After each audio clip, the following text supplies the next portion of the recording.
لی، ابو بکر اپنی جان میرے لیے بچاؤ، مطلب یہ ہے کہ تم سے مجھ کو بہت سے مسائل میں مشورہ کرنا پڑتا ہے اور مجھ کو تمہاری رائے پر اعتماد و اطمینان ہوتا ہے، اس لیے تم احتیاط کے ساتھ چلو۔ اس سے یہ بھی معلوم ہو گیا کہ میدان جنگ میں اگر کوئی ذی رائے آدمی آگے بڑھ رہا ہو تو سالار لشکر اس کو روک سکتا ہے کہ تم احتیاط کرو۔ تم لوگ اگر ہو یعنی آپ لوگ تو میں کہوں گا ہاں بچوں چلو آگے، اور اس کے بعد تم لوگوں کو سب کو برابر کرا دوں گا کہ آپ کھڑے کیا کریں گے، کہہ دوں گا السلام علیکم یا اہل القبور، اور یہ کہہ کے اپنا چل دوں گا کہ ہمیں مروا دو۔ اسماعیل مرے گا تو اچھا ہے کہ آپ ماشاءاللہ میں تو بہت بچوں بہادر تھا، جب بچہ تھا رضائی اوڑھ لیتا، سوچتا کوئی اوپر سے آ کے دبا نہ دے تو کھول لیتا، پھر سردی لگتی پھر اوڑھ لیتا، بس یہی چکر لگا رہتا تھا، آدھے منٹ میں سو جاتا تھا۔ بہت ڈرتا تھا، بہت بہادر تھا، ڈرتا تھا، اگر چوہا کودتا تھا تو اتنی سی آنکھ کھول کے ایسے دیکھتا تھا یہ ہے کیا چیز، بہت ڈرتا تھا، اتنا زیادہ بچوں ڈرتا تھا کوئی حد نہیں، بڑی مشکل ہوتی تھی، پیشاب کرنے نہیں جاتا تھا۔ ایک عظیم اللہ خان تھے، پڑھتے تھے، ان کو جگاتا عظیم اللہ بھائی چلو پیشاب کر لو، یہ نہیں کہتا تھا ڈر لگتا ہے، ان سے یہ کہتا تھا چلو پیشاب کر لو۔ دیکھیے ذرا نفس کی بات، اپنا عیب کیسے چھپاتا تھا۔ بس ایک مرتبہ مغرب کے بعد برسات کا زمانہ، میں مطبخ کی طرف سے آ رہا، اندھیرا تھا، قاری صاحب قاری عبدالجبار اپنے بچوں کو اپنے حجرے کے سامنے خاصے فاصلے سے سمجھا رہے تھے، اور یہ آیت پڑھی انہوں نے وَيُرْسِلُ عَلَيْكُمْ حَفَظًا، بس یہ سننا تھا کہ آدھا خوف اسی وقت نکل گیا، ورنہ میں تو بھائی کہیں جا نہیں سکتا تھا، ایسی ایسی حرکتیں کرتا تھا بچوں کہ تم سنو گے تعجب کرو گے۔ پیشاب کرنے کے لیے سردی میں نکلتا نہیں تھا، جنگلہ کھول کے آہستہ سے وہیں پیشاب کرتا تھا۔ تو ایک دن قاری صاحب آئے، قاری صاحب بہت ماہر تھے، مولوی عبدالستار بھی، قاری صاحب نے کہہ دیا یہ کسی بچے نے موتا ہے، قاری صاحب نے کہا رے مولوی صاحب نے کہ نہیں قاری صاحب کسی نے پانی ڈالا ہوگا، اور قاری صاحب مصر، میں نے کہا یا اللہ میرا ہی نام لگے گا کیونکہ میں ہی بہت بہادر مشہور ہوں، لیکن اس کے بعد کیا کرتا پیشاب کر کے ایک لوٹا پانی ڈال دیتا۔ اب کیا پتا، اسی زمانے میں قاری صاحب نے یہ آیت پڑھی تھی، بس یہ خوف نکل گیا، ورنہ میں تو بہت ڈرتا تھا، بہت بہادر تھا، اس لیے مارے ڈر کے نکل ہی نہیں پاتا تھا۔ اور جب اللہ پاک نے مصیبت دور کر دی پھر کہیں بھی لیٹ جاؤ کچھ بھی نہیں پتا۔ ایک جگہ تو ایسی جگہ لیٹ گیا، خدا کی پناہ میں خود سوچتا ہوں کیسے میں لیٹ گیا تھا، وہاں تو بہت بڑے بڑے سانپ رہتے ہیں اور جنوں کا وہاں مرکز ہے، رات کو لوگ ڈر گئے ہیں، کوئی گزر نہیں پاتا تھا، اور میں وہیں جا کے دوپہر میں اکیلا تھا، لیٹ گیا کہ کیسے، بچپنا تھا، تھکا ہوا تھا، بوریا مدرسے کا ساتھ تھا غلے کے لیے، بس بچھا کے لیٹ گیا، بہت دیر کے بعد آنے کے لیے۔ اور حضرت رحمان الرحیم جب بچانے پہ آتے ہیں، نہ کوئی سانپ آتا ہے، نہ اژدہا آتا ہے، نہ جن نہ بھوت، کوئی بھی نہیں آتا بھائی، تو اللہ کی طرف سے وہیں سے میں رات میں گزرتا تھا جہاں لوگوں نے کیا کیا دیکھا اور ڈر گئے اور مر گئے۔ ایک جگہ سے میں گزرتا تھا، واقعی وہ جگہ تو بڑی خطرناک تھی، ہمت نہیں ہوتی تھی دیکھنے کی، اور جس نے بھی ادھر رخ کیا اور ڈر گیا اور بیمار ہوا، لیکن میں وہاں سے زور سے پڑھتا ہوا گزر جاتا تھا، رات کے وقت گزرنا ہی پڑتا تھا، بس وہ اللہ تعالیٰ ہی کرا دیا۔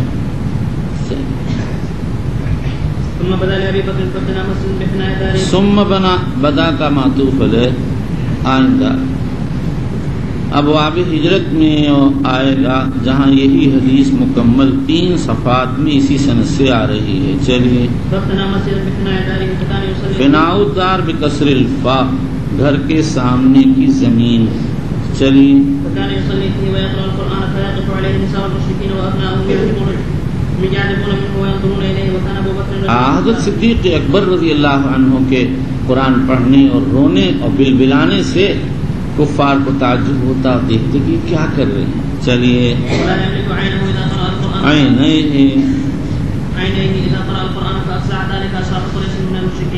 اور ڈر گئے، کہیں ایسا نہ ہو ہمارے عورتیں بچے بکر کو دیکھ کر متاثر نہ ہو جائیں. چلیے.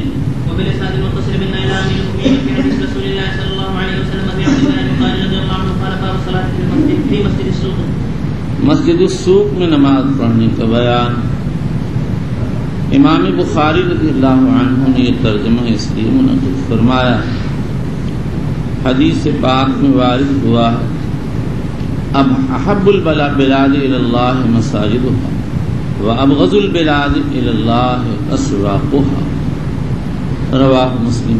ہو سکتا ہے کسی آدمی کو اس کی وجہ سے یہ شبہہ ہو کہ پھر بازار کی مسجد میں نماز پڑھنا جائز نہ ہونا چاہیے، تو امام بخاری رضی اللہ تعالی عنہ نے اس کا جواب بتا دیا کہ جب تک مسجد نہیں تھی تو اب غزل البلاد تھا، اور جب مسجد بن گئی تو حب البلاد بن گیا.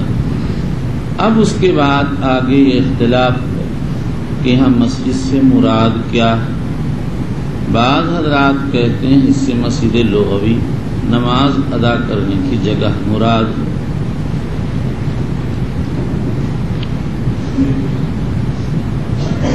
شاہ ولی اللہ محدث دہلوی اور حضرت گنگوہی نے اسی کو اختیار کیا، اور حضرت گنگوہی کہتے ہیں اس کا قرینہ حدیث الباب ہے، اس میں وارد ہے صلاۃ الجمیع تزید علی صلاتہ فی بیتہ وصلاۃ فی سوقہ 25 درجۃ. اگر مسجد سے شرعی مسجد مراد ہوتی تو مسجد کی نماز کو مسجد سوق کی نماز پر فضیلت نہ ہوتی اور مسجد سوق کی نماز کا اجر کم نہ ہوتا. مولانا احمد علی محدث سہارنپوری نے یہ اشارہ کیا کہ ابن عون کا اثر اس پر دلالت کرتا ہے، اس لیے کہ اس میں مسجد کے دار محجوب میں ہونے کا ذکر ہے، اور دار محجوب میں جو مسجد بنتی ہے حنفیہ کے ہاں وہ مسجد نہیں، الا کہ 2 شرطیں پائی جائیں، ایک اذن عام ہو اور دوسرے دروازہ بند ہونے کے پاس اتنے لوگ موجود ہوں جو جماعت کو قائم کرتے ہوں. اور بعض علماء نے تیسرا قرینہ پیش کیا، اور وہ یہ قرینہ ہے کہ اگر ہم یہاں مسجد اصطلاحی مراد لے لیں تو ترجمے اور روایت میں مطابقت نہیں رہتی، اس لیے کہ روایت میں سوق کے اندر مسجد کا کوئی ذکر ہی نہیں ہے. عام علماء ارشاد فرماتے ہیں کہ یہاں مسجد اصطلاحی مراد، اور اس کی دلیل کا پہلا قرینہ تو یہ ہے کہ اصطلاح صلاۃ میں جب لفظ مسجد بولا جاتا ہے تو مسجد شرعی اصطلاحی مراد ہوتی ہے. دوسرا قرینہ یہ ہے کہ یہ ترجمہ ابواب مساجد کے بیچ میں آیا ہے، اسی لیے حافظ ابن حجر اسقلانی نے یہاں مسجد لغوی مراد لینے کو بعید قرار دیا ہے. اور قول اول کے قائلین نے جو پہلا قرینہ پیش کیا ہے اس کا جواب یہ ہے کہ اصل نماز با جماعت ہے جو مسجد میں ادا کی جاتی ہے، اور گھر اور بازار میں آدمی تنہا نماز پڑھتا ہے. تو حدیث میں صلاۃ با جماعت کو صلاۃ منفرد پر فضیلت دی گئی ہے، خواہ منفرد گھر میں نماز ادا کرے یا بازار میں. اور جو دوسرا قرینہ پیش کیا گیا ہے وہ صرف حنفی اصول پر منطبق ہے. جمہور علماء کے نزدیک دار محجوب میں شرعی مسجد محقق ہو جائے گی، صرف مالکیہ کہتے ہیں جمعہ کے لیے دار محجوب میں مسجد نہ ہونا چاہیے۔ اور جو تیسرا قرینہ پیش کیا گیا اس کا جواب یہ ہے کہ جب حدیث کی روح سے معلوم ہو گیا کہ صلاۃ با جماعت کو صلاۃ السوق والبیت فرادہ پر فضیلت ہے، تو اس سے معلوم ہو گیا کہ بازار میں منفردن نماز پڑھنا جائے، اور جب بازار میں تنہا نماز پڑھنا جائز ہوگا تو با جماعت نماز پڑھنا اور مسجد بنا کر نماز پڑھنا بدرجہ اولا جائز ہوگا۔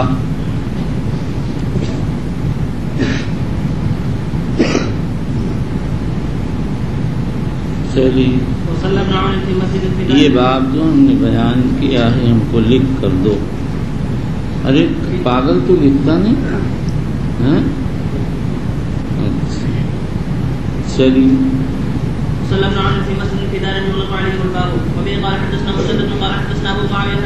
ایسے بچے سے میرا لکھا ہے تو بہت لمبا لکھ رکھا ہے، اللہ جانے کیا کیا کیا کیا جو ملتا رہا لکھتا رہا۔ رات میں نے لال لال نشان بھی لگایا کہ کہیں نظر پڑے، اب وہ نظر تو آ رہا ہے لیکن پتہ نہیں چل رہا ہے کہ کیا مطلب، نگاہ کمزور ہو گئی ہے، وہ لکھا بھی ہے دیکھ بھی لیتا ہوں لیکن آنکھ تھک جاتی ہے چھوڑ دیتا ہوں، بس تھوڑا کوئی اشارہ دیکھ لیتا ہوں اس سے فائدہ ہو جائے۔ ٹھیک چلیے،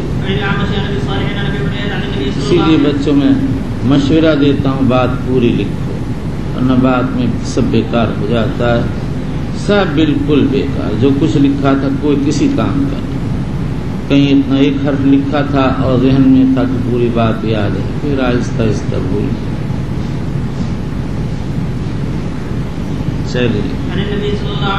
مجھے ایک عالم ملے ایک جگہ کسی سفر میں نے کہا بھائی فلاں کتاب ہو تو ذرا مجھے دکھاؤ، کام ہے، میں نے دیکھ لیا دکھا دو، ان کے پاس تھی، انہوں نے ایک حاشیہ لکھا تھا وہ بھی میرے ہی جیسے وجوبہ حاشیہ، میں نے کہا بھائی یہ جو آپ نے لکھا ہے اس کا کیا مطلب، ذرا اس کی شرح کیجیے۔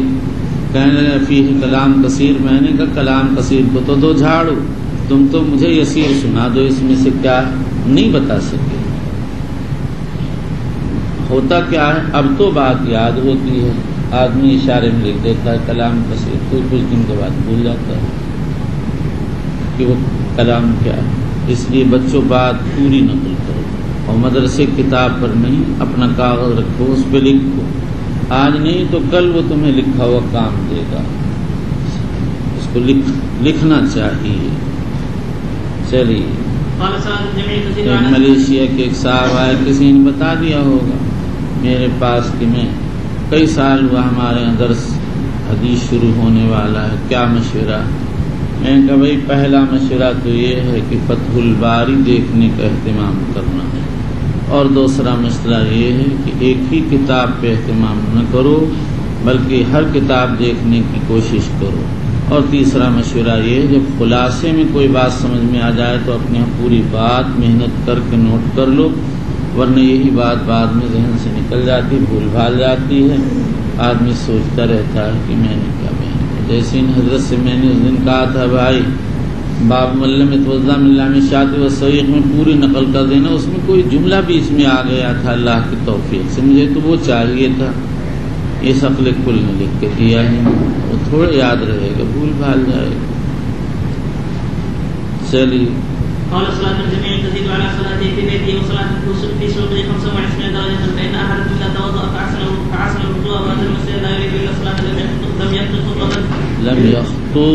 يخطو خطوة إلا رفعه الله بها درجة أو حتى خطوہ خا کے فتح کے ساتھ، المرۃ من الخطو، ایک مرتبہ قدم اٹھانا، اس کی جمع آتی خطوات، جیسے شہوت کی جمع شہوات آتی ہے، اور ما بین القدمین کا جو حصہ ہوتا ہے اس کو خطوہ کہتے ہیں، اس کی جمع خطوات آتی ہے۔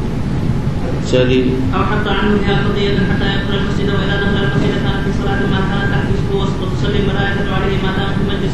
البصري فيه اللهم اغفر له اللهم ارحمه ما لم يصب فيه. وبالاسناد المتصل منا الى امير المؤمنين في حديث رسول الله صلى الله عليه وسلم في عبد الله البخاري رضي الله عنه قال باب تشبيك الاصابع في المسجد وغيره. امام بخاری کا مقصد ظاہر ہے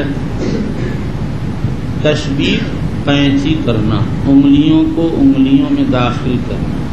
امام بخاری کہتے ہیں انگلیوں کو قینچی کرنا مطلقاً جائز ہے، مسجد ہو یا غیر مسجد. تشبیہ فی المسجد کو تو انہوں نے حضرت ذوالیدین والے قصے سے ثابت فرمایا، اور تشبیہ فی غیر المسجد کو ابو موسیٰ اشعری اور عبداللہ بن عمرو بن عاص کی حدیثوں سے ثابت کیا. اور جب مسجد میں تشبیہ جائز ہوگی تو غیر مسجد میں بدرجہ اولا جائز ہوگی.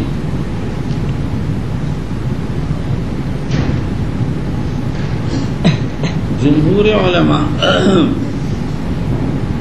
کے نزدیک نماز سے فراغت پر مسجد میں تشبیہ جائز، اور نماز سے پہلے مالکیہ کے ہاں جائز ہے، ائمہ ثلاثہ کے ہاں مکروہ ہے.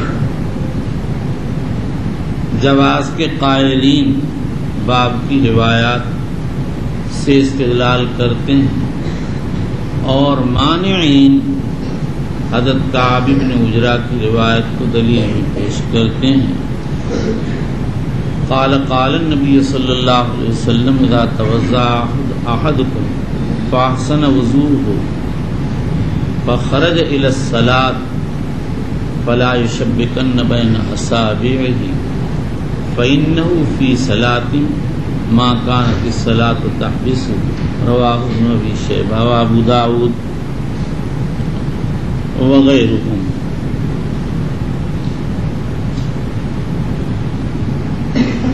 اور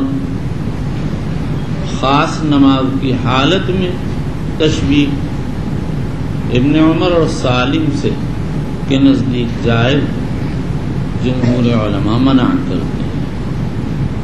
حاصل یہ ہے کہ ایک تو ہے تشبیہ فی الصلاۃ، اس کو بعض سلف جائز کہتے ہیں، جمہور ناجائز کہتے ہیں، اس لیے کہ یہ وضع صلاۃ کے خلاف. اور دوسرے ہے تشبیہ للمنتظر، یہ صورت مالک کے ہاں جائز، جمہور کے ہاں ناجائز، کعب بن عجرہ کی حدیث کی وجہ سے. اور تیسری صورت ہے تشبیہ بعد الصلاۃ،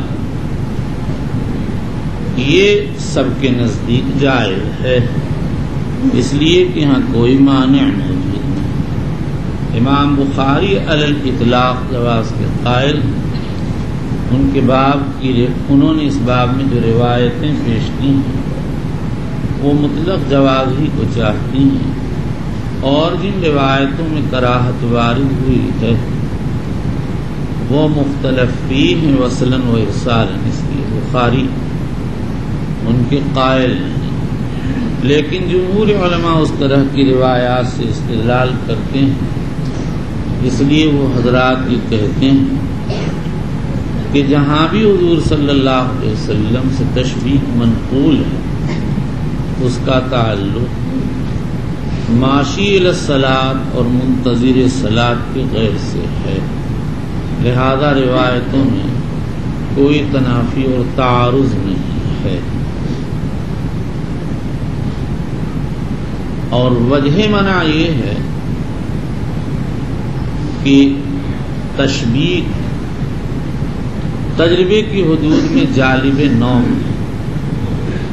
اگر نماز کا انتظار کرنے والا یا نماز کے چلنے والے پر نوم غالب ہو گئی تو بعض وقت اس کا وضو جاتا رہے گا، بعض وقت نماز کے اندر خشوع جاتا رہے گا. چلیے وبه قال حدثنا حامد بن عمر عن بشر انه قال حدثنا عاصم قال حدثنا باقر عن ابي بن عمر او ابن عمرو قال شبه النبي صلى الله عليه وسلم اصابعه وقال عاصم بن علي یہ حدیث اسی طرح سے ابن رمیح نے عن الفربی و حماد بن شاکر عن البخاری نقل کی ہے۔ بخاری شریف کی اکثر روایات میں اس کا کوئی تذکرہ نہیں، اور نہ ہی اسماعیلی اور ابو نعیم نے اپنی اپنی مستخرج میں اس کو نقل کیا۔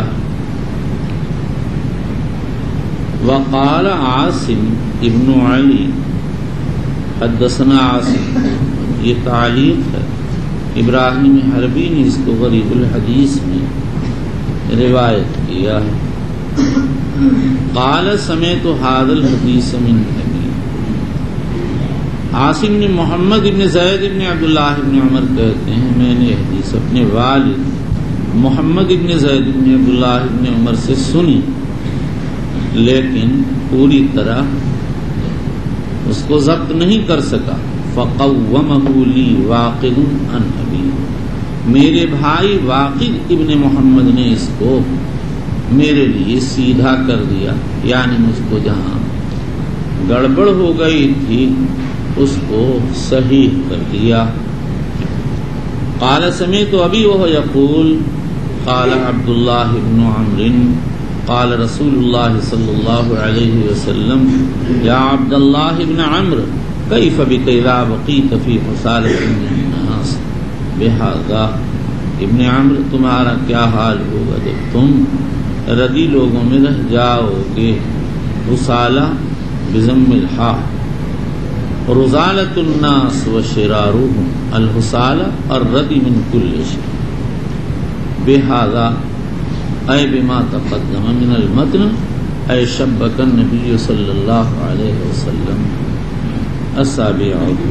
چلیے وبه قال حدثنا خلاد بن يحيى قال حدثنا سفيان عن ابي بردة بن عبد الله بن ابي بردة عن جده عن ابي موسى عن النبي صلى الله عليه وسلم انه قال ان المؤمن للمؤمن كالبنيان يشد بعضه بعضا وشتت اصابعه، مومن کے حق میں تعمیر کی دیواروں کی حیثیت رکھتا ہے، بعض کو بعض قوت پہنچاتا ہے، اور آپ نے اپنی انگلیوں میں قینچی کر کے اس کی طرف اشارہ کیا۔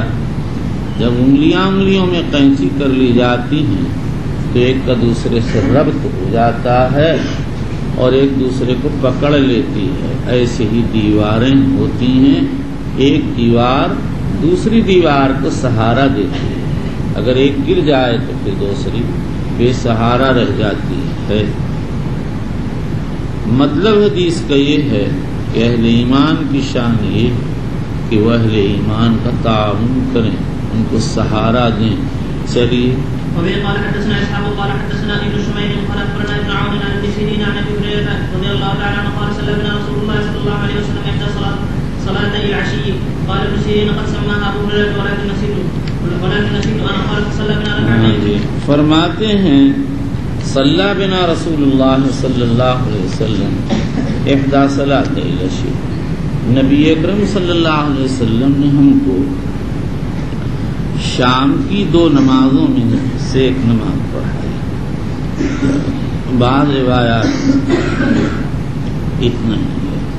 قال ابن سیرین قد سماها ابو ہریرہ ولکنی نسیت، ابن سیرین کہتے ہیں ابو ہریرہ نے اس نماز کی تعین کی تھی لیکن میں بھول گیا۔ گاہے ابن سیرین کو کسی ایک جانب، گاہے ابن سیرین تذکرہ کرتے اور کہتے اما الظہر و اما العصر، کبھی کسی جانب پر رجحان ہو جاتا تو التعین کبھی ظہر کو اور کبھی عصر کو ذکر کر دیتے تھے۔ فصلی بنا رکعتین، قال فصلی بنا رکعتین، یعنی بجائے 4 کے 2 پڑھا دی۔ ثم سلم فقام الى خشبۃ معروضہ، بعض علماء کہتے ہیں اس سے استوان ہے، حنانہ مراد فی المسجد، فاتکا علیہا کأنہ غضبان، نماز پورے نہ ہونے کی وجہ سے قلب مبارک کو وہ انشراح حاصل نہ ہوا جو نماز مکمل ہو جانے پر ہوتا ہے، جس کی وجہ سے آپ کو راحت ہوتی تھی، حتیٰ کہ آپ نے بلال سے فرمایا تھا ارحنا بہا یا بلال، اے بلال نماز کے ذریعے ہم کو راحت پہنچاؤ، رواہ ابو داود۔ تو آپ کے چہرے پر ایک ایسی انقباض کی کیفیت پیدا ہو گئی گویا کہ آپ ناراض ہیں۔ وَوَضَعَ يَدَهُ الْيُمْنَى عَلَى الْيُسْرَى وَشَبَّكَ بَيْنَ أَصَابِعِهِ وَوَضَعَ خَدَّهُ الْأَيْمَنَ عَلَى ظَهْرِ كَفِّهِ الْيُسْرَى۔ شیخ الاسلام دہلوی اور حضرت شیخ فرماتے ہیں اس کی صورت یہ ہوئی کہ دائیں ہاتھ کے ہتھیلی کو بائیں ہاتھ کی پشت پر رکھ کر انگلیوں کو انگلیوں میں داخل کر کے دائیں ہاتھ کی ہتھیلی کو ظہر کف یسرا سے ہٹا دیا اور اس کے بعد اس پر اپنا دایاں گال رکھ لیا۔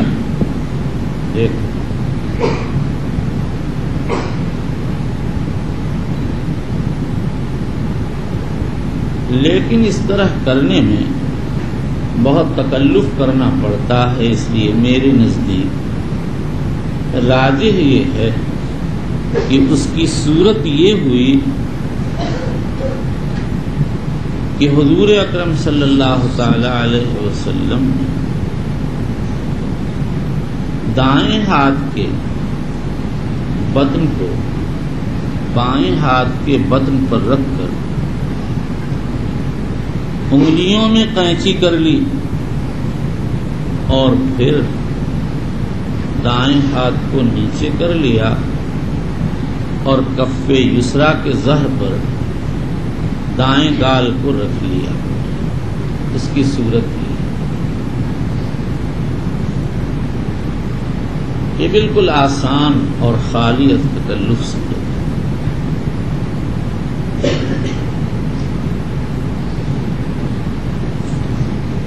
وخرجت السرعان من ابواب المسجد۔ سرعان سین و را کی فتحہ کے ساتھ اور بعد اس کے سکون کے قائل، اس کا مفرد سریع ہے، اور بعضوں نے سرعان بضم السین ضبط کیا ہے، اگرچہ یہ ضبط مرجوح ہے لیکن اس کی کا مفرد بھی سریع ہوگا، جیسے کثبان کا مفرد کثیب آتا ہے۔ اور بعض کہتے ہیں کہ یہ سرعان بکسر السین، خطابی تو اس کو مانتے نہیں لیکن ابو موسیٰ المدینی نے لکھا ہے کہ یہ بھی صحیح ہو سکتا ہے، اور یہ جمع ہوگا فعیل کی سریع کی، جیسے رعلان جمع آتا ہے رعیل کی۔ سرعان سے مراد اوائل اور جلد باز لوگ ہیں۔ من ابواب المسجد فقالوا قصرت الصلاة وفي القوم ابو بکر وعمر فحاباه ان يكلما۔ یہ حضرات مقربین تھے اور مثل مشہور ہے مقرباں را پیش بود حیرانی، اس لیے ان کی بولنے کی ہمت نہ ہوئی۔ وفی القوم رجل فی یدہ طول یقال له ذو الیدین۔ قوم میں ایک آدمی تھے جن کے ہاتھوں میں طول تھا، ان کو ذو الیدین کہتے تھے۔ ظاہر روایت سے معلوم ہوتا ہے ذو الیدین طول کی وجہ سے کہا جاتا تھا۔ بعض کہتے ہیں طول سے مراد کثرت البذل والانفاق ہے، یعنی وہ بہت کثرت سے خرچ کرتے تھے تو گویا ان کا ہاتھ بہت طویل تھا کہ ان کا صدقات وغیرہ دور دور تک پہنچ جاتے تھے، جیسے طویل ہاتھ والے کا ہاتھ دور تک پہنچ جاتا۔ اور بعض کہتے ہیں کہ ان کو ذو الیدین اس لیے کہتے ہیں کہ ان کے دونوں ہاتھ کام میں برابر چلتے تھے، ورنہ عام طور سے لوگوں کا ایک ہی ہاتھ چلتا ہے، پھر اکثر کا تو دایاں چلتا ہے اور بعضوں کا بایاں. جس کا بایاں چلتا ہے عربی میں اس کو اعصر کہا جاتا ہے. قال یا رسول اللہ انسیت ام قصرت الصلاۃ؟ قال لم انسى اے فی ظنی ولم تقصر اے فی نفس الامر. لیکن آپ کو ہو گیا تردد. فقال اکما یقول ذو الیدین، آپ نے لوگوں سے پوچھا کیا بات وہی ہے جو ذو الیدین کہتے ہیں؟ فقالوا نعم، صحابہ نے اس بات میں جواب دیا. فتقدم فصلى ما ترک، آپ نے چھوٹی ہوئی رکعت پوری کی. ثم سلم ثم کبر وسجد مثل سجوده وطول ثم رفع راسه وكبر ثم كبر وسجد مثل سجوده وطول ثم رفع راسه وكبر فربما سألوه ثم سلم. یعنی بعض وقت لوگ ابن سیرین سے پوچھتے کہ پھر اخیر میں سلام پھیرا. فیقول نبیت ان عمران بن حسین قال ثم سلم. یعنی ابو ہریرہ کی روایت میں تو ثم سلم ہے نہیں. ہاں لوگ عمران بن حسین سے ہی قصہ نقل کرتے ہیں تو اس میں ثم سلم نقل کرتے ہیں. ابن سیرین اور عمران ابن حسین کے بیچ میں 3 واسطے. امام ابو داؤد ترمذی نسائی نے بطریق اشعث عن ابن سیرین عن خالد بن الحذا عن ابی القلابہ عن امہ ابی المحلب عن عمران یہی حدیث نقل فرمائی ہے. اس حدیث پاک سے کلام فی الصلاۃ کا مسئلہ ثابت ہوتا ہے، جس کے لیے امام بخاری رضی اللہ عنہ نے ابواب العمل میں مستقل ترجمہ منعقد فرمایا. اگر کوئی آدمی نماز میں ایسا کلام کرتا دیدہ و دانستہ جس کا اصلاح صلاۃ سے تعلق نہیں، تو وہ کلام بالاجماع مفسد صلاۃ.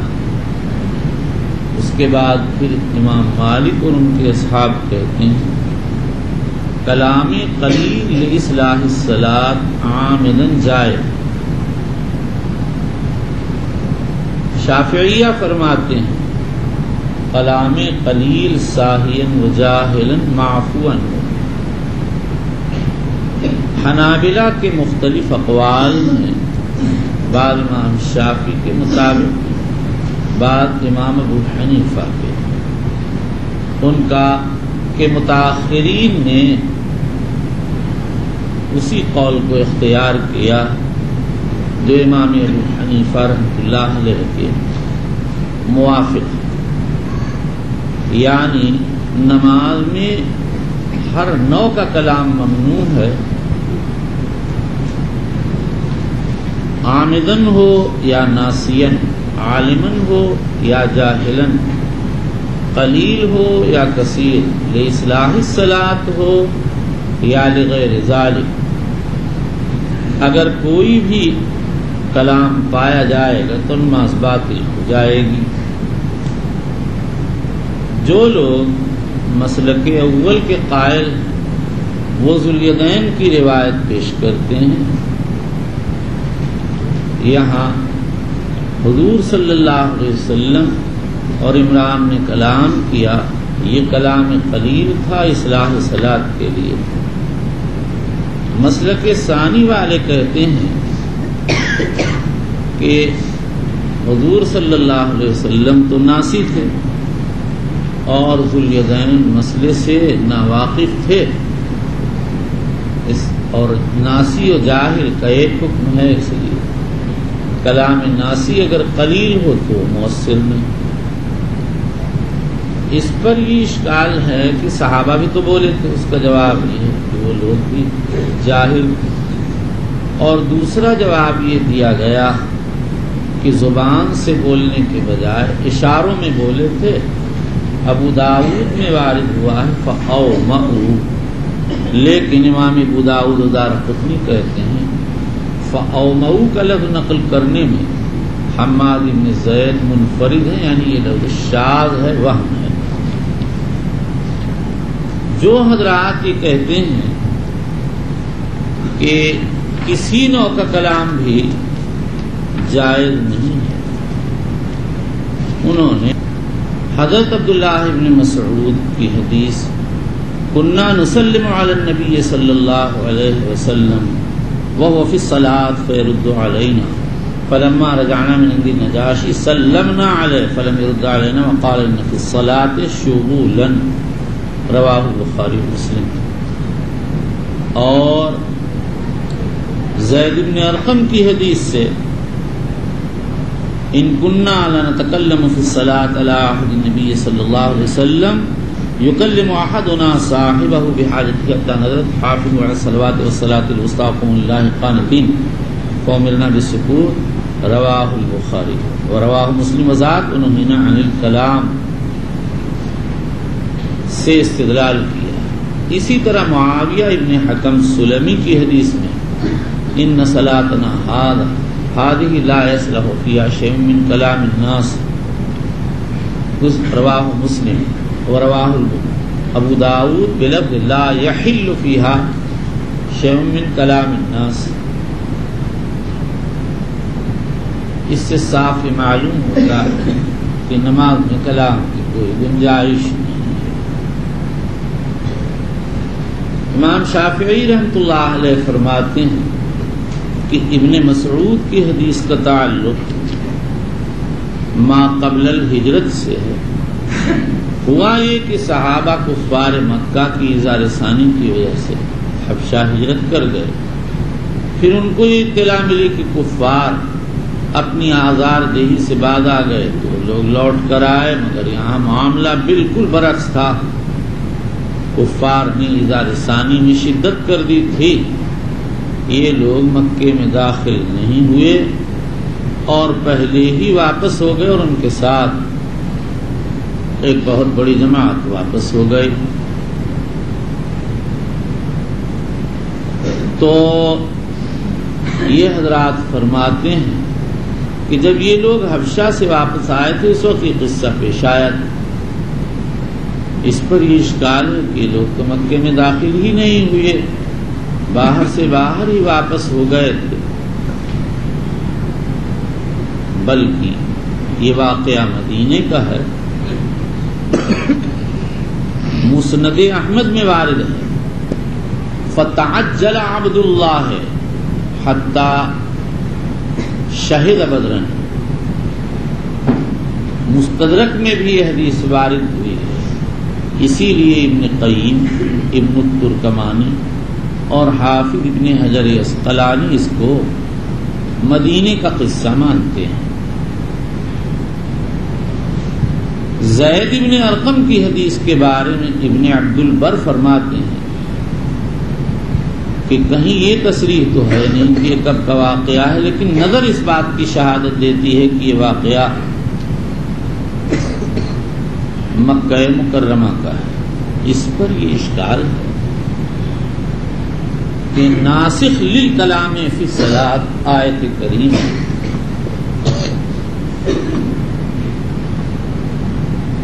حافظوا علی الصلوات والصلاۃ الوسطی وقوموا للہ قانتین ہے، اور یہ آیت مدنیۃ النزول ہے۔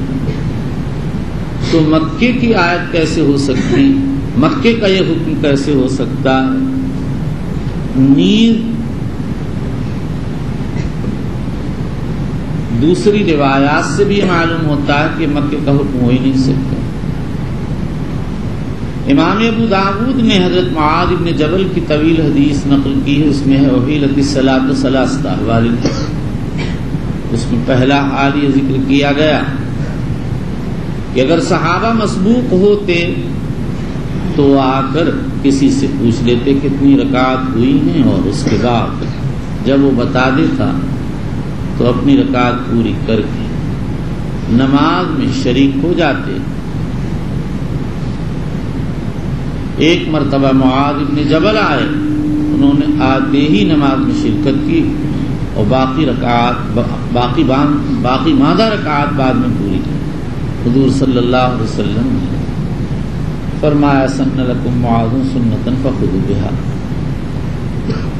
تو دیکھیے یہاں کلام فی الصلاۃ کا تذکرہ جو ملا ہے وہ بعد الہجرت میں ملا ہے، اور یہ کہ صحابہ بات کرتے تھے۔ تو اب نہی عن الکلام کی جو روایت ہے اور جو آیت ہے اس کو اس کے بعد پر اور ہجرت کے بہت بعد پر محمول کرنا پڑے گا، یعنی بدر کے بعد ماننا پڑے گا۔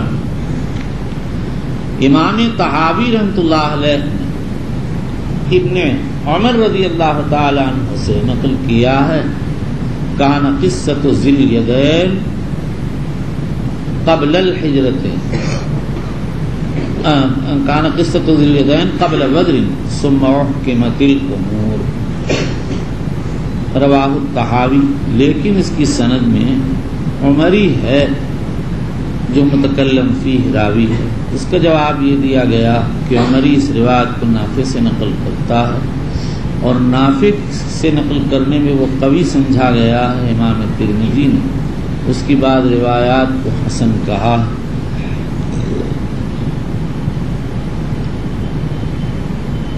لیکن ابو ہریرہ کی روایت کو قبل بدر پر البدر غلط، قبل بدر پر محمول کرنا مشکل ہے، اس لیے کہ وہ تو سن 7 ہجری میں فتح خیبر کے بعد مسلمان ہو کر حاضر ہوئے ہیں۔ اس کا جواب یہ دیا جاتا ہے کہ ان کی روایت مراسیل صحابہ میں سے ہوگی۔ اس پر یہ اشکال ہے کہ ابو ہریرہ کہتے ہیں صلی بنا رسول اللہ صلی اللہ تعالی علیہ وسلم۔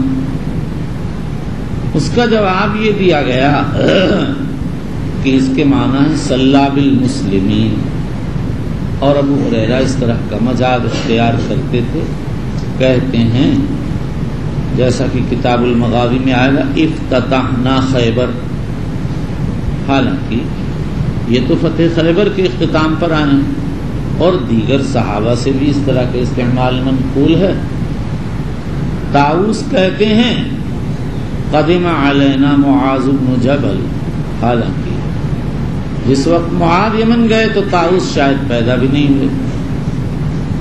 اور حضرت حسن بصری کہتے ہیں خطبنا عتبہ بن غزوان، حالانکہ جب عتبہ بصرہ کے حاکم تھے تو حضرت حسن بصری بصرہ میں نہیں تھے۔ لیکن اس پر یہ اشکال ہے کہ ابو ہریرہ کے قصے میں مسلم شریف میں وارد ہے بینما انا اصلی، اس لفظ میں آ کر قبل الہجرت کا مسئلہ اور مجاز کا مسئلہ کاٹ کے رکھ دیا۔ صاحب بحر وغیرہ یہاں سے پر انداز ہو گئے کہ یہ تو نص فی الباب ہے، لیکن بعد حنفیہ نے اس کا جواب دیا کہ ابو ہریرہ رضی اللہ تعالی عنہ سے مسلم میں روایت 4 طریقوں سے نقل ہوئی ہے، 2 میں ہے صلی بنا، اور 1 میں ہے صلی لنا، اور صرف 1 میں ہے بینما انا اصلی۔ اور اس لفظ کو تنہا شیبان ابن عبد الرحمن یا ابن ابی کثیر سے نقل کرتے ہیں۔ ان کے دوسرے رفیق علی ابن مبارک یہ لفظ نقل نہیں کرتے، اس لیے بظاہر یہ لفظ شاذ ہے۔ لیکن اور مزید یہ ہے کہ ابو ہریرہ جو قصہ نقل کرتے ہیں اس میں ذوالیدین کا ذکر ہے، اور ذوالیدین کا دوسرا لقب ذوالشمالین ہے، اور ذوالشمالین بالاتفاق جنگ احد میں شہید ہو گئے، تو ان کا قصہ خیبر کے بعد کا ہو ہی نہیں سکتا۔ لیکن جمہور علماء نے اس کا جواب یہ دیا ہے کہ ذوالیدین اور ذوالشمالین الگ الگ دو آدمی ہیں۔ ابو عوانہ کہتے ہیں اس کی دلیل یہ ہے کہ دونوں کا نام الگ ہے۔ ذوالیدین کا نام ارباب اور ذوالشمالین کا نام عمیر بن عبد عمرو ہے، جیسا کہ اہل سیرت نے لکھا، اہل تاریخ نے لکھا۔ اس کا جواب یہ دیا گیا کہ ہو سکتا ہے ایک آدمی کے کئی نام ہوں، اور دارمی میں ان کا نام عبداللہ بھی آیا، لیکن یہ چیز جی کو نہیں لگتی۔ ایک آدمی بہت سے نام اس وقت رکھتا ہے جب وہ بہت سی خوبیوں، کمالات اور اوصاف والا ہوتا ہے، اور ذوالیدین کے متعلق کوئی خاص کارنامہ منقول نہیں ہے جس کی وجہ سے یہ سمجھا جائے کہ ان کے بہت سے نام ہو گئے ہوں گے، واللہ اعلم۔ نمبر 2، ابن مندہ کہتے ہیں ان دونوں کے قبائل الگ ہیں۔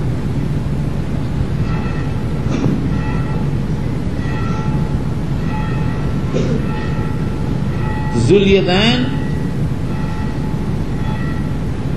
سلمی ہیں اور ذوالشمالین خزاعی ہیں، اور یہ دونوں قبیلے کہیں جمع نہیں ہوتے ہیں۔ اس کا جواب یہ دیا گیا کہ سلمی دو قبائل، ایک کی نسبت ہے سلیم بن منصور کی طرف، وہ تو واقعی خزاع کے ساتھ جمع نہیں ہوتا، اور دوسرے کی نسبت ہے سلیم ابن مالک یا ابن ملکان کی طرف، اختلاف اقوال الرجال، یہ خزاع کی شاخ ہے۔ اور اس کا اجتماع بنو سلیم سے ہو جائے گا۔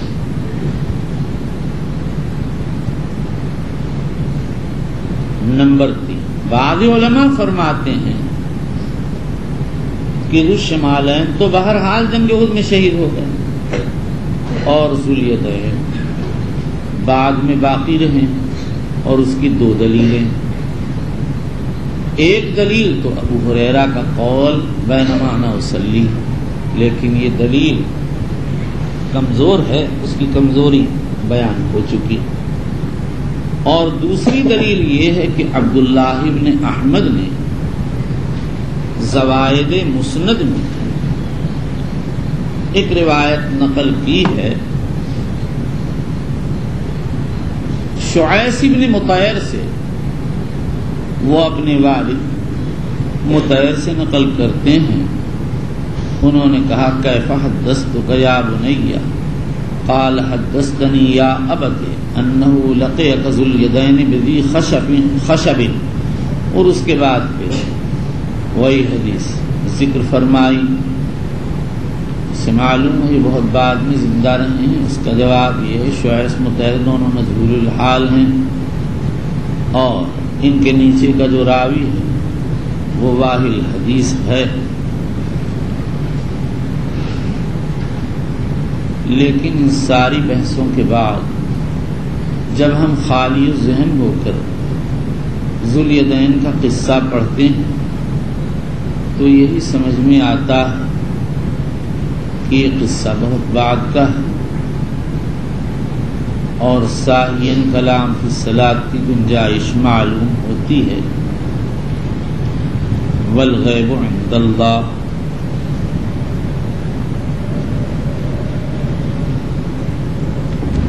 الفواحش والمعاصي والخطايا والذنوب، اللهم آثرنا واغفرنا وأصلح لنا شأننا كله، لا إله إلا أنت، أما بعد، وبالإسناد المتصل منا إلى أمير المؤمنين حديث رسول الله صلى الله عليه وسلم أبي عبد الله محمد بن إسماعيل البخاري رضي الله عنه وأرضاه، ونفعنا بعلومه وحشرنا في زمرته. قال باب المساجد التي على طرق المدينة والمواضع التي صلى فيها النبي صلى الله تعالى عليه وسلم. یہ ابواب مساجد کا آخری باب ہے، ابتدا باب المضاف سے ہوئی تھی، اور انتہا اس باب پر ہوئی ہے اس ترجمے کی۔ غرض میں کئی اقوال ہیں، ہمارے وسیع فرماتے ہیں امام بخاری نے ترجمہ اس لیے منعقد کیا تاکہ یہ بتا دیں کہ انبیاء اور صالحین کے مشاہد سے تبرک حاصل کرنا جائے۔ دیکھو حضرت ابن عمر رضی اللہ تعالیٰ عنہ حضور صلی اللہ تعالیٰ علیہ وسلم کے مواضع نزول سے تبرک حاصل کرتے تھے، اور جب حج کو جا کے تو جہاں حضور صلی اللہ علیہ وسلم نے نزول فرمایا ہوتا ہے، نماز پڑھی ہوتی، ابن عمر رضی اللہ عنہ وہاں اترتے اور نماز پڑھتے تھے، اور اس پر تنبیہ کی ضرورت اس لیے پیش آئی کہ حضرت عمر رضی اللہ تعالی عنہ سے نقیر منقول عبدالرزاق نے مصنف نقل کیا کہ حضرت عمر رضی اللہ عنہ نے لوگوں کو دیکھا، ایک جگہ جمع ہو رہے ہیں، پوچھا کیا بات؟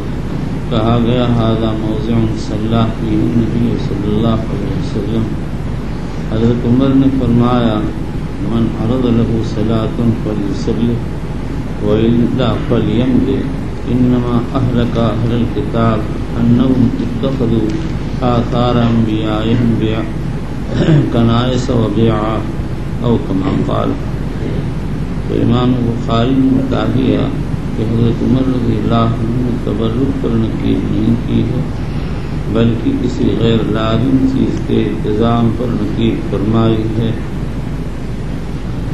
حضرت گنگوہی رحمۃ اللہ علیہ فرماتے ہیں کہ امام بخاری نے ان مواضع کو بیان کر کے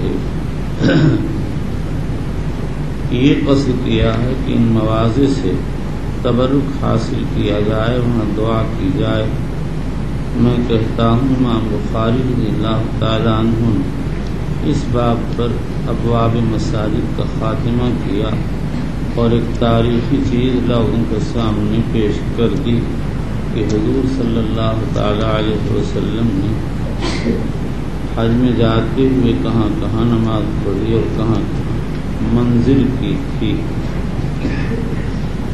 اور یہ چیز بخاری کے کتاب کے نام سے سمجھ میں آتی ہے۔ امام بخاری نے اپنی کتاب کا نام رکھا ہے الجامع المسند الصحیح المختصر من امور رسول اللہ صلی اللہ علیہ وسلم والسنن والایام۔ امام بخاری نے اس کتاب میں جہاں حضور صلی اللہ علیہ وسلم کی سنتوں کو ذکر کیا وہیں آپ کی دیگر چیزوں کو، حالات و واقعات کو ذکر فرمایا ہے۔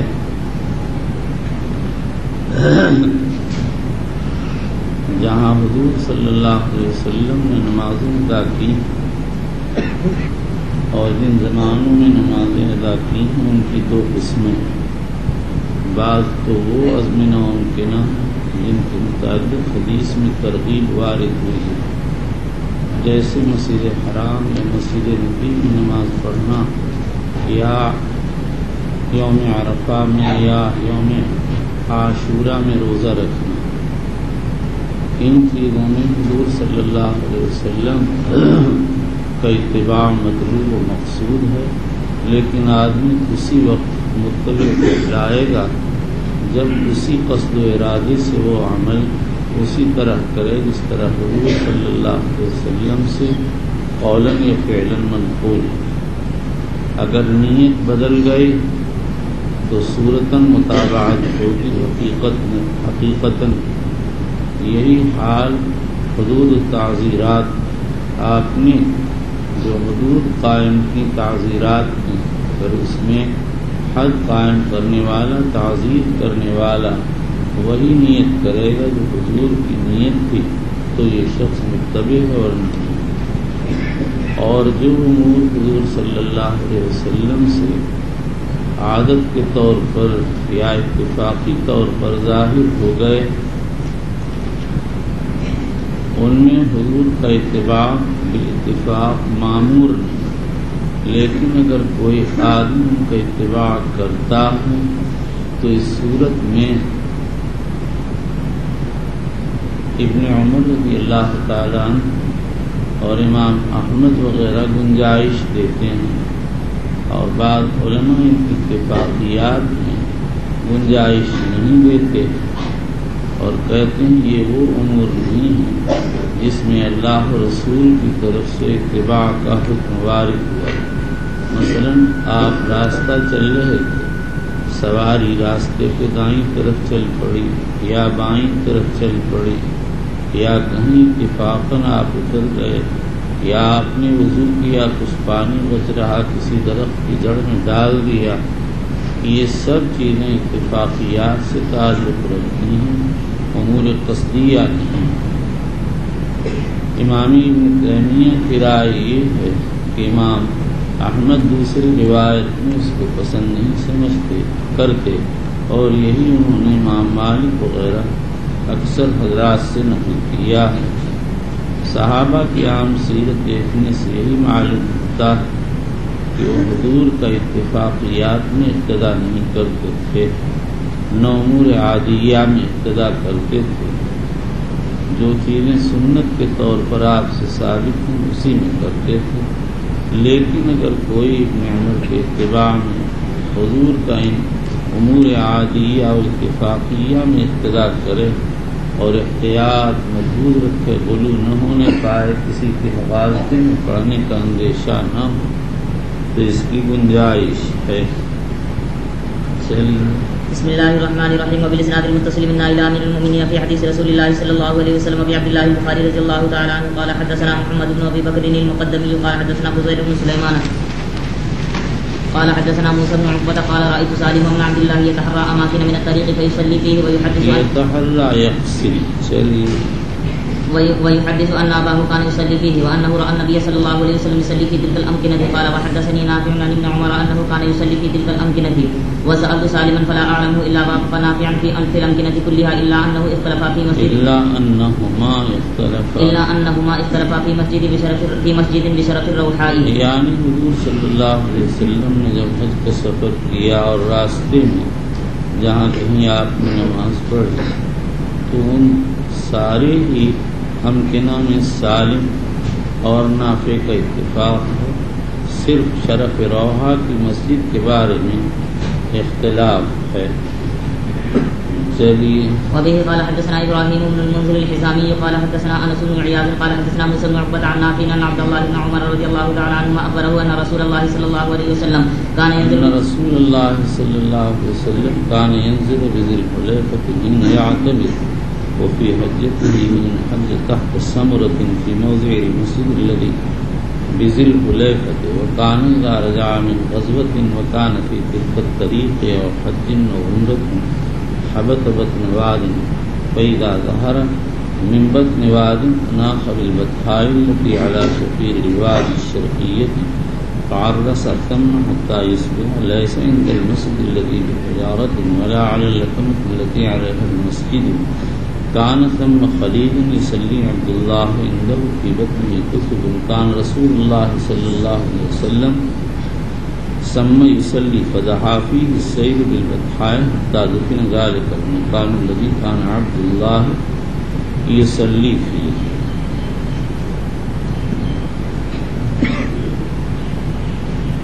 یہ وہ روایت ہے جس کو نافع ابن عمر سے نقل کرتے ہیں، اور نافع حضور اور ابن عمر حضور صلی اللہ تعالی علیہ وسلم کے حج عمرے میں اترنے کی جگہوں اور نماز پڑھنے کے امکنہ کا ذکر کرتے ہیں۔ کان ینزل، یہ حدیث حافظ ابن حجر کے بقول 9 احادیث پر مشتمل ہے۔ حسن بن سفیان نے اپنی مسند یہ ساری روایتیں الگ الگ نقل کی ہیں، صرف حدیث ثالث نقل نہیں کی، اور امام احمد بن حنبل نے نقل کی ہیں ایک ہی ساتھ، لیکن حدیث سادس نقل نہیں فرمائی، اور ابراہیم حربی نے یہ ساری روایتیں الگ الگ ایک ہی سند سے نقل فرمائیں، لیکن اخیر کی دونوں حدیثوں کو روایت نہیں کیا۔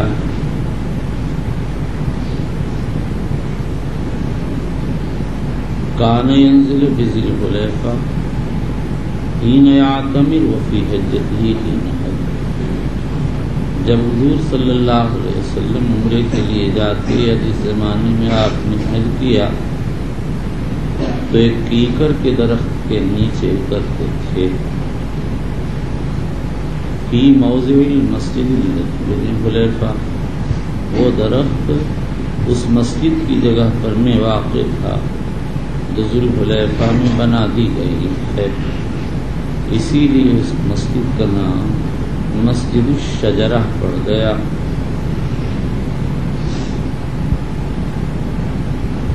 اور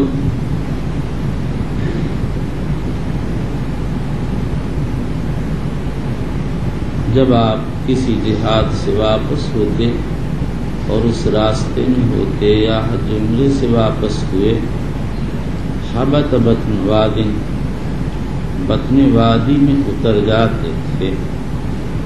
اسی طرح یہاں پر وارد ابن عساکر کی روایت میں ظہر بطن وادی، یعنی بطن وادی سے اوپر چڑھ جاتے تھے. اس بطن وادی سے مراد وادی عقیق کا بطن ہے، اور بطن سے نیچے کا حصہ مراد اناخ بالبطحاء التي على شفیر الوادی، سواری کو بٹھا دیتے تھے اس بطحاء میں جو وادی کے کنارے پر شرقی جانب ہے. بطحاء مسیل الماء، پانی بہنے کی کشادہ جگہ. شفیر کنارہ، شرقیہ بطحاء کی صفت ہے، اس لیے کہ جہاں پانی بہتا ہے اس کے دو کنارے ہوتے ہیں. اگر نہر شمال و جنوب میں بہتی ہے تو ایک شرقی کنارہ ہوتا ہے، دوسرا غربی. فعرس ثم، وہاں تعریس کرتے. عرس تعریس سے فعل ماضی، اس کے معنی استراحت کے لیے رات کے آخر میں اترنا. ثم یہ سا کے فتحہ کے ساتھ ظرف ہے، اور اس حدیث میں بار بار یہ لفظ اسی طرح سے آیا. حتی یصبح، یہاں تک کہ صبح کر دے. لیس عند المسجد الذی بحجارہ ولا علی الأقم، نہ تو اس مسجد کے پاس تعریس فرماتے جو پتھر کی بنی اور نہ اس ٹیلے پر جس پر وہ مسجد بنی ہوئی. عقمہ ٹیلا. کان سم خلیج، یہ سما بھی ظرف ہے اور فتح کے ساتھ خلیج عمیق وادی. فی بطنہ کثب کثیر، کثب بضم الکاف والسائل مثلثہ، کثیف کی جمع تودۂ ریت، ریت کا ٹیلا. کان رسول اللہ صلی اللہ علیہ وسلم ثم یصلی، نبی اکرم صلی اللہ علیہ وسلم وہاں نماز پڑھتے تھے. یہ نماز بعض روایات میں ہے صلاۃ صبح. قاضی اسماعیل کہتے ہیں صلاۃ نافلہ تھی. حافظ ابن رجب نے اس کو رد کیا. فدحا فیہ السیل، اس کے اندر ڈال دیا سیلاب نے بطحا، چھوٹی چھوٹی کنکریوں کو. حتی دفن ذالک المکان، یہاں تک کہ وہ مکان پٹ گیا جس میں عبداللہ نماز پڑھا. ابن عمر نے ان کو خبر دی کہ رسول اللہ صلی اللہ علیہ وسلم اترتے تھے ذی الحلیفہ میں جب عمرہ کرتے، اور حج میں جب آپ نے حج کیا، کیکر کے درخت کے نیچے جو اس مسجد کی جگہ میں تھا جو ذی الحلیفہ میں بنا دی گئی. اور جب آپ واپس ہوتے کسی غزوے سے اور اس راستے میں ہوتے یا واپس ہوئے حج یا عمرے سے تو اتر جاتے تھے وادی کے پست حصے میں، اور جب چڑھ جاتے بطن وادی سے اوپر کو تو بٹھا دیتے تھے اپنی سواری کو پانی بہنے کی اس جگہ میں جو وادی کے کنارے پر مشرقی جانب کو تھی۔ وہاں آپ شب گزاری فرماتے یہاں تک کہ صبح ہو جاتی، نہ تو اس مسجد کے پاس تعریض فرماتے جو پتھر کی بنی ہے اور نہ اس ٹیلے پر جس پر مسجد ہے۔ وہاں پر ایک امین کو وادی تھی، عبداللہ بن عمر اس کے پاس نماز پڑھتے تھے۔ اس کے بطن میں بہت سے تودہائے ریگ تھے۔ رسول اللہ صلی اللہ علیہ وسلم وہاں نماز پڑھتے تھے۔ پاٹ دیا اس کے اندر سیلاب کے پانی کی کنکریوں کو، یہاں تک کہ دفن ہو گیا وہ مکان جس میں عبداللہ نماز پڑھتے تھے۔ جی وبه قال وأن عبد الله بن عمر أنه حدثه أن النبي صلى الله عليه وسلم قال کیا چیز سن شروع ہو چکی، چلیے وأن عبد الله بن عمر أنه حدثه أن النبي صلى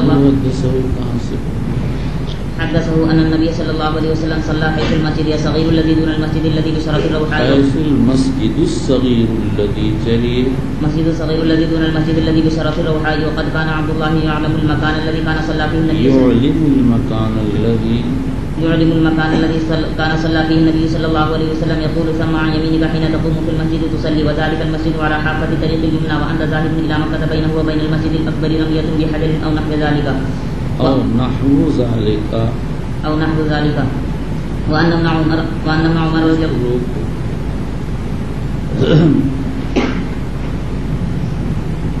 صلى حيث المسجد الصغير، نبی اکرم صلی اللہ علیہ وسلم نے نماز پڑھی جہاں چھوٹی مسجد ہے۔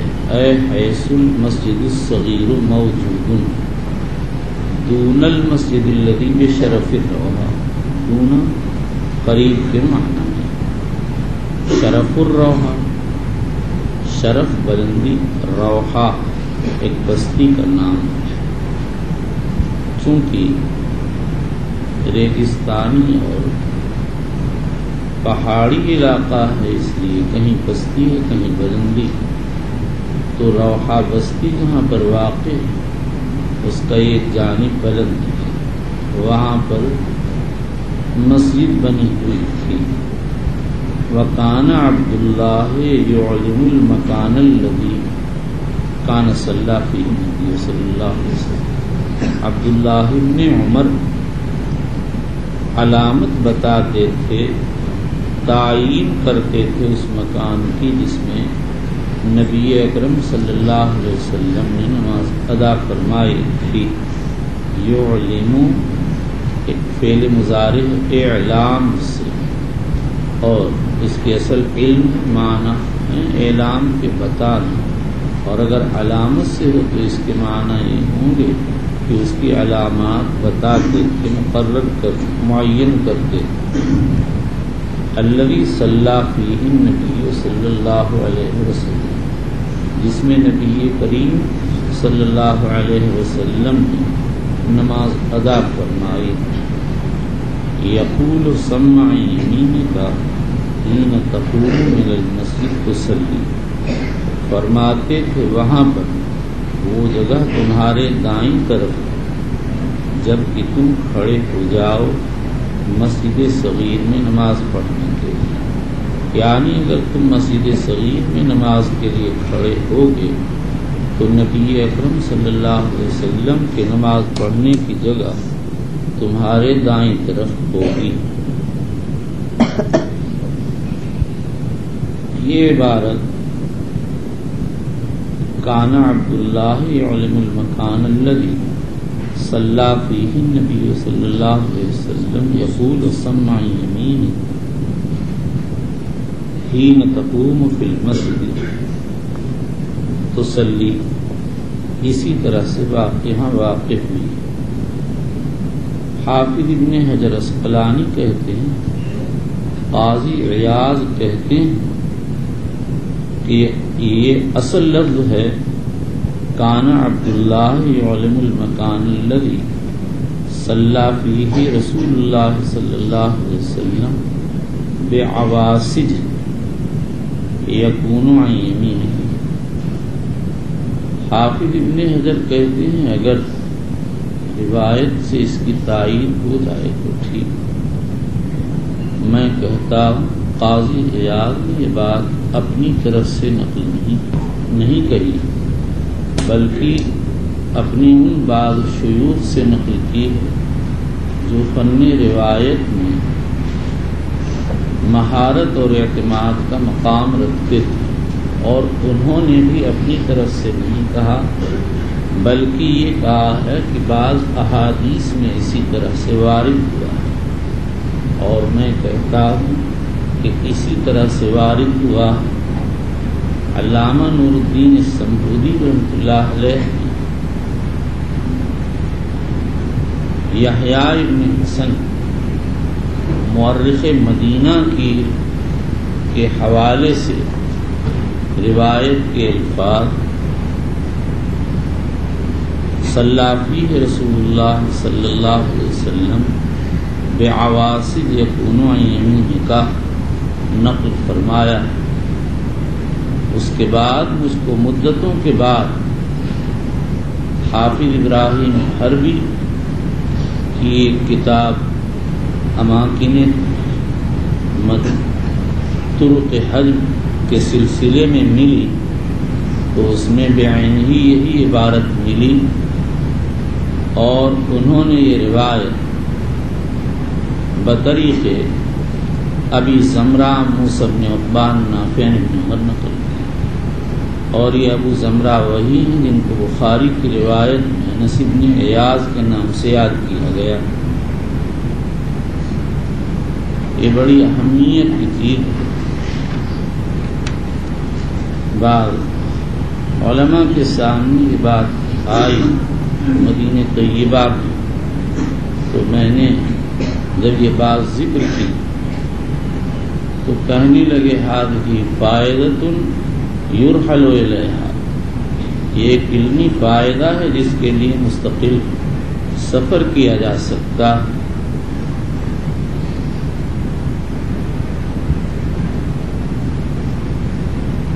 لیکن جس وقت میں نے ایک جوان کے سامنے بیان کی اور یہ کہا حافظ ابراہیم حربی نے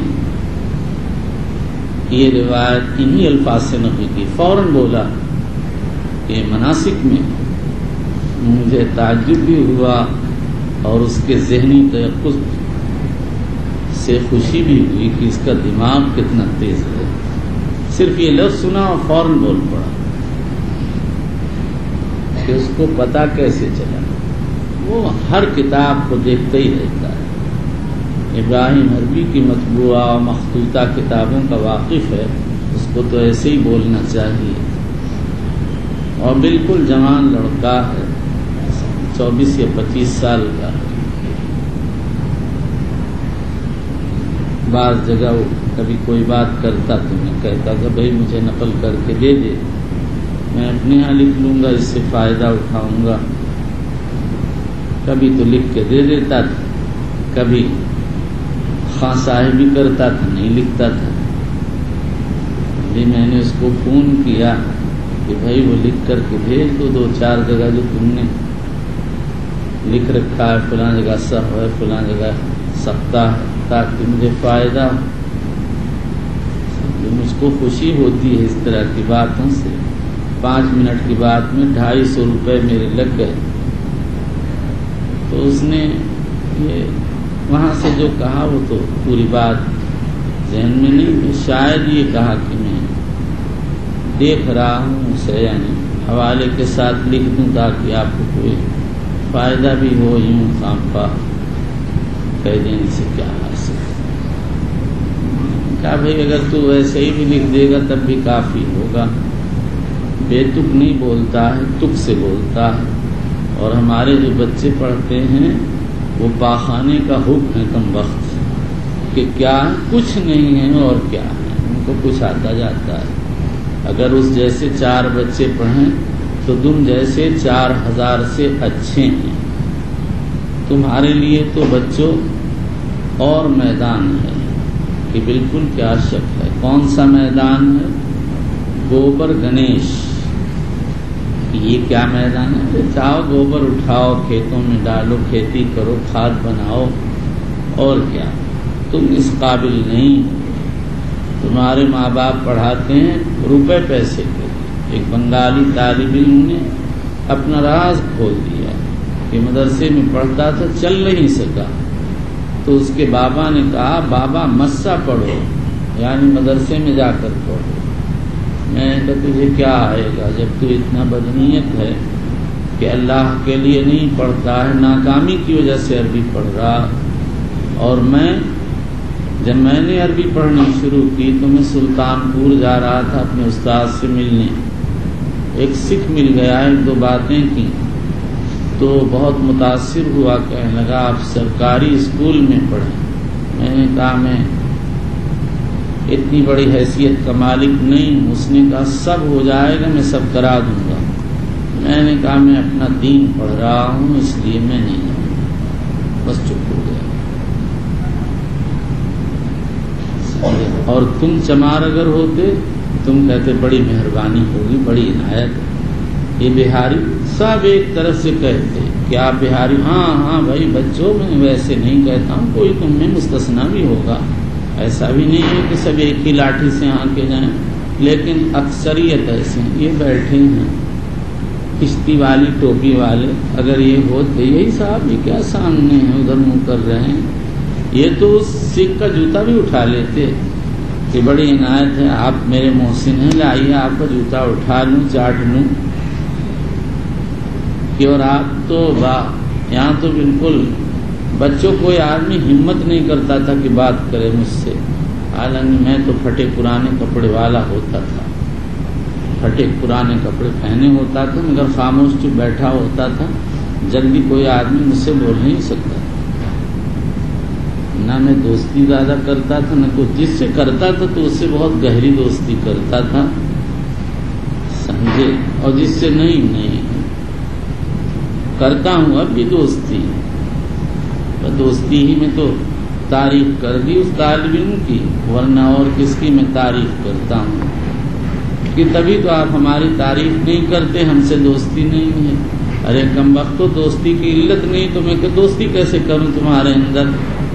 تمہارے اندر تو نفرت کی علت ہے، نہ تمہیں پڑھنا ہے نہ لکھنا ہے.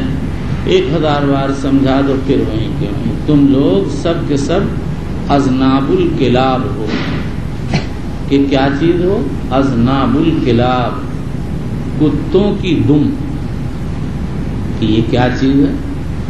تم نے نہیں سنا ایک آدمی نے کتے کی دم نلکی میں ڈال دی، 18 سال کے بعد نکالی، پھر وہ مڑ کے وہیں کے وہیں. سمجھے؟ تو تمہیں 1000 بار سمجھاؤ یا اذناب الکلاب فإنکم ترجعون الی اصلکم کل شیء یرجع الی اصلہ. ہاں بالکل، یہ جملہ تو سب کو یاد ہے، حتیٰ کہ اذناب الکلاب تک کو یاد ہے. چلیے اب تم لوگوں کو بڑا غم ہوتا ہے کہ ہماری کبھی مدح ہی نہیں کرتے. عربی کا لقب دے دیا اور مدح نہیں، واہ بھائی واہ. کہ کون سا لقب؟ اذناب الکلاب. جب تم سے کوئی پوچھے سر نیم، کہہ دینا اذناب الکلاب. چلیے سر نیم کیا چیز ہے؟ یعنی سر آپ کا نام کیا ہے؟ بے وقوف. سر نیم کے معنی تو علامت ہے، نام کی تمہارے علامت کیا ہے؟ تم تو سارے کے سارے عقل کل ہو، کہ بالکل کوئی شک نہیں. آپ نے اب جا کے پہچانا ہے عقل کل ہیں ہم لوگ، یعنی پوری عقل ہے. چلیے آدمی بھائی حضرت فرماتے تھے اپنے کمالوں محنت سے پہچانا جاتا ہے. چلیے اگر کچھ آدمی کرے تو خود ہی جو ہے استاد کو خود قدر کرتا ہے. جو طالب سمجھدار ہو اس کی تو خود قدر کرتا ہے. ایک صاحب ہیں تمہارے ساتھی پڑھتے ہیں، حدثنا ابراہیم ابن المنذر الحزامی قال حدثنا انس بن مالک. کہ کہاں ہے وہ؟ الشیخ کہاں کا ہے؟ تو بہاری یا بنگالی؟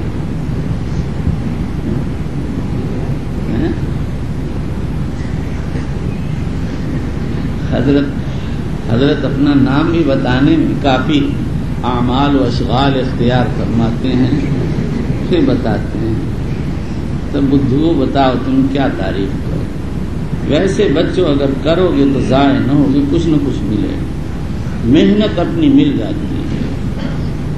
تم محنت کرتے امتحان کے وقت میں تو کچھ نہ کچھ تو نمبر آ ہی جاتا ہے۔ اگر یہی محنت تسلسل سے کرو تو جو نمبر کے بقدر تم کو حاصل ہوتا ہے اس کا 100 گنا تم کو حاصل ہو جائے گا۔ کر کے تو دیکھو۔ وعن ابن عمر رضی اللہ عنہما کان یصلی الی العرق الذی عند منصرف الروحاء وذلك العرق۔ اب یہ مجھ کو کیوں پڑی ہوئی تھی بھائی کہ ابن حجر امام الدنیا ہے، اس نے ایک بات کہی، میں نے اس پہ اعتراض کیا، تو بہرحال میں تو ان کے دسترخوان سے فائدہ اٹھانے والا انسان ہوں اور ان پر اعتراض کرتا ہوں، تو بات مستند ہو تبھی تو اعتراض مسموع ہوگا، اس لیے بات ڈھونڈتا رہا۔ اور تو قاضی بہت بڑے آدمی ہیں، ان کے یہاں مل گئی بات، میرے لیے کافی تھی۔ پھر سمبودی کے یہاں مل گئی، مزید ہو گئی، اور پھر حافظ ابراہیم حربی کے یہاں مل گئی، تو بات بالکل پکی ہو گئی، ہر شک شبہ دور ہو گیا۔ معلوم ہو گیا کہ بخاری شریف میں تحریف ہو گئی۔ اصل لفظ تھا کان رسول اللہ صلی اللہ علیہ وسلم یصلی فی صلی رسول اللہ صلی اللہ علیہ وسلم بعواسج یکن عن یمین کا، تحریف ہو کر بن گیا یقول سمع یمین کا۔ حین تقوم فی المسجد، مسجد سے مراد مسجد صغیر ہے، علی حافۃ الطریق الیمنی، حافہ فائے مفتوحہ مخففہ کے ساتھ کنارہ جانب، الیمنا دایاں کنارہ، راستے کا دایاں بایاں امور اضافیہ میں سے ہے، رخ بدلنے سے بدل جاتا ہے، اس لیے اس کی تعین کے لیے کہتے ہیں وَأَنْتَ ذَاهِبٌ إِلَى مَكَّةَ، جب تمہارا رخ مکے کو ہو، تم مکے جا رہے ہو، اس وقت راستے کا دایاں کنارہ مراد ہے۔ بینہ وبین المسجد الاکبر رمیۃ بحجر، اس چھوٹی مسجد اور بڑی مسجد کے مابین ایک پتھر کی مار کا فاصلہ ہے۔ اور عبداللہ ابن عمر نے ان سے بیان کیا کہ نبی اکرم صلی اللہ علیہ وسلم نے نماز ادا فرمائی جہاں پر مسجد صغیر ہے، جو قریب ہے اس مسجد کے جو روحا کی بلندی پر واقع ہے۔ عبداللہ ابن عمر معین کرتے تھے اس مکان کو جس میں نبی اکرم صلی اللہ علیہ وسلم نے نماز ادا فرمائی، کہتے تھے وہاں پر تمہارے دائیں طرف کو جب تم کھڑے ہو جاؤ چھوٹی مسجد میں نماز پڑھنے کے لیے، اور یہ مسجد راستے کے دائیں کنارے پر ہے، جبکہ تم رخ جا رہے ہو مکے کی جانب، اس چھوٹی مسجد اور بڑی مسجد میں ایک پتھر کی مار کا یا اس کے مثل فاصلہ ہے۔ چلیے۔ وأن ابن عمر رضي الله عنهما كان يصلي إلى العرق الذي عند منصرف الروحاء وذلك العرق انتهى طرفه على حافة الطريق دون المسجد الذي بينه وبين المنصرف طريق دون المسجد الذي بينه وبين المنصرف وعند ذاهب إلى مكة وقد الدنيا سمى مسجدا فلم يكن عبد الله بن عمر يصلي في ذلك المسجد، كان يتركه عن يساره ووراءه ويصلي أمامه إلى العرق نفسه، وكان عبد الله يروه من الروحاء فلا يصلي الظهر حتى يأتي ذلك المكان فيصلي فيه الظهر، وإذا أقبل من مكة فإن مر به قبل الصبح بساعة أو من آخر السحر عرس حتى يصلي بها الصبح، وَإِنَّ ابْنَ عُمَرَ كَانَ يُصَلِّي إِلَى الْعِرْقِ الَّذِي عِنْدَ مُنصَرَفِ الرَّوْحَاءِ، اس کو ابراہیم حربی نے إِلَى الْعِرْقِ نفسه تک روایت کیا، اور ابن عمر نماز پڑھتے چھوٹے پہاڑ کی طرف رخ کر کے جو منصرف الروحاء کے پاس ہے۔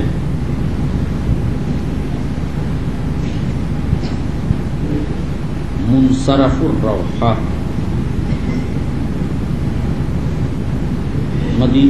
روحہ سے بقول 3 میل اور بقول 2 میل کے فاصلے پر واقع ہے،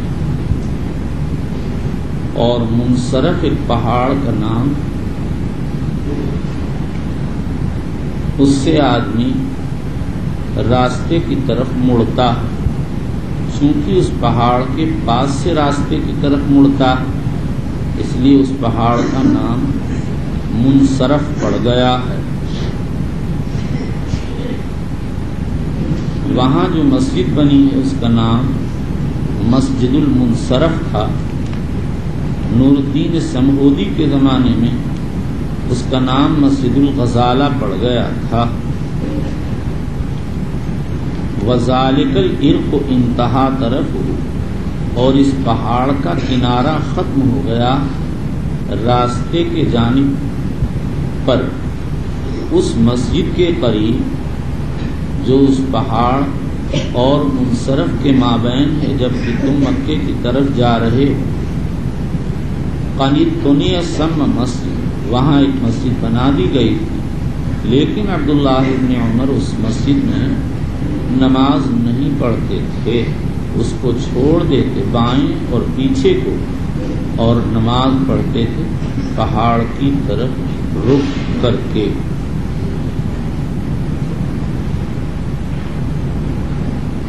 اور ابن عمر رضی اللہ عنہ نماز پڑھتے تھے چھوٹے پہاڑ کی طرف جو منصرف الروحہ کے پاس، اور یہ پہاڑ ختم ہو گیا اس کا کنارہ راستے کے کنارے پر، اس مسجد کے قریب جو اس کے اور منصرف کے درمیان واقع ہے، جبکہ تم مکے کی طرف جا رہے، وہاں پر مسجد بنا دی گئی۔ عبداللہ ابن عمر اس مسجد میں نماز نہیں پڑھتے، اس کو بائیں طرف اور پیچھے کو چھوڑ دیتے تھے۔ راستہ کبھی مڑتا ہے، سیدھا جا رہا، بائیں طرف کو مڑ گیا۔ اب آدمی جب بائیں طرف کو مڑے گا تو جو چیز وہاں پر ہوگی وہ اس کے بائیں اور پیچھے کو ہو جائے گی۔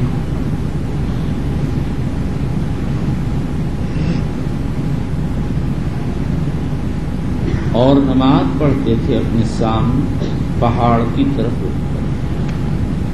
وَكَانَ عبداللہ، یہ ٹکڑا امام حربی نے روایت نہیں کیا، اور عبداللہ بن عمر چلتے تھے روحہ سے تو ظہر کی نماز نہیں پڑھتے تھے یہاں تک کہ اس جگہ آ جائیں، وہاں ظہر ادا کرتے، اور جب مکے سے واپس ہوتے اگر گزرتے تھے اس جگہ پر صبح سے 1 گھنٹہ پہلے یا سحر کے آخر میں، تو وہیں شب گزاری فرماتے یہاں تک کہ صبح کی نماز وہاں پڑھتے۔ وأن عبد الله حدثه أن النبي صلى الله عليه وسلم كان ينزل تحت صرحة زخمة دون دويشة عن يمين الطريق ووجاه الطريق في مكان فتح سهل حتى تخفي من أقمة دوين بريد دوين بريد الرويسة بميلين، وقد انكسر أعلاها فأسنى في جوفها وهي قائمة على ساق وفي ساقها كتب كثيرة۔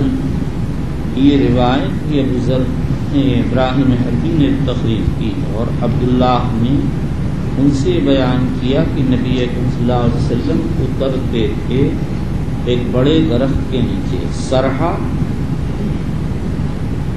جنگلی درخت، زخمہ بڑا، دون الرویسہ جو رویسہ کے قریب ہے، رویسہ ایک بستی کا نام ہے،